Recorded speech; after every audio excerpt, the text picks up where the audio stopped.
तो मैं ट्रस्ट करूं कि ये डेटा जो दिख रहा है स्क्रीन पर सही है या नहीं है, क्योंकि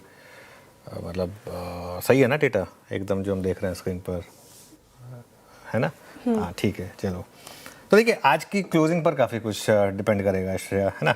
अब क्लोजिंग जो है वो अगर 23,750 के ऊपर हुई तो दिक्कत नहीं है, लेकिन अगर 23,750 टूटा, देखिए इंटरडे में तो टूटा था 10 पॉइंट से ही सही, लेकिन अगर 23,750 डिसाइसिवली टूटा तो मुझे लग रहा है कि थोड़ी सी फिर मुश्किल होगी।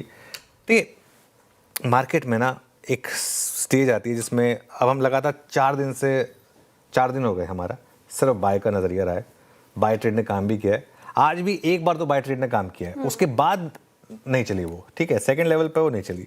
तो अब इंडेक्स के बजाय थोड़ा सा स्टॉक्स पर फोकस करें कुछ समय के लिए, क्योंकि स्टॉक्स अभी भी ठीक ठाक कर रहे हैं।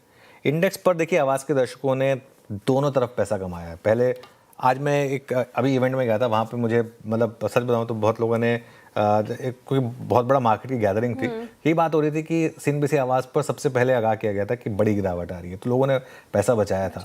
और अब अगर आप देखें तो पिछले 4 दिन से क्लियर हो गया था कि मार्केट में पैसा बाय साइड पर बन रहा है। अब यहाँ से अपनी अप्रोच को जो है ना वो थोड़ा सा स्टॉक स्पेसिफिक रखें। आज भी काफ़ी थीमें जो चली हैं, ऐसा नहीं कि मार्केट पूरा डाउन है। अगर आप देखें जैसे कैपिटल मार्केट से जुड़े हुए शेयर हैं, ऐसी कई थीम्स जो चली हैं इस समय, तो ठीक है, इतना कोई दिक्कत वाली बात नहीं है। मार्केट में जहाँ तक लेवल्स की बात है, निफ्टी पर सबसे क्रूशल सपोर्ट है 23,750 का। आज सुबह भी हमने इसी लेवल की बात की थी, आज का लो भी यही है मोर और लेस, 23,740 750 में कुछ फ़र्क नहीं है। अगर ये टूट गया डिसाइसिवली तो फिर 23,500।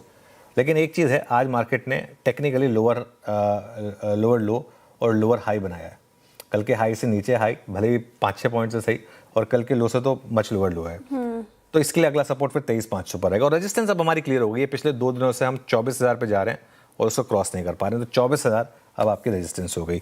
बैंक निफ्टी पर आज के जो गिरावट है वो थोड़ी सी ज़्यादा हो गई जितना मैं एक्सपेक्ट कर रहा था मैं कि गिरावट होगी थोड़ी सी, हमने बात भी की थी कि है ना, लेकिन जितनी हम एक्सपेक्ट कर रहे थे उससे ज़्यादा हो गई। 55,000 तक की गिरावट की बात थी कि 55,000 तक की गिरावट जो है, और सुबह एक बार के लिए उसमें बाइंग भी आई थी, लेकिन वो सेकंड राउंड ऑफ डिक्लाइन जो आई उसमें टूट गया। तो ठीक है, 54,000 54,500 तक का सपोर्ट है।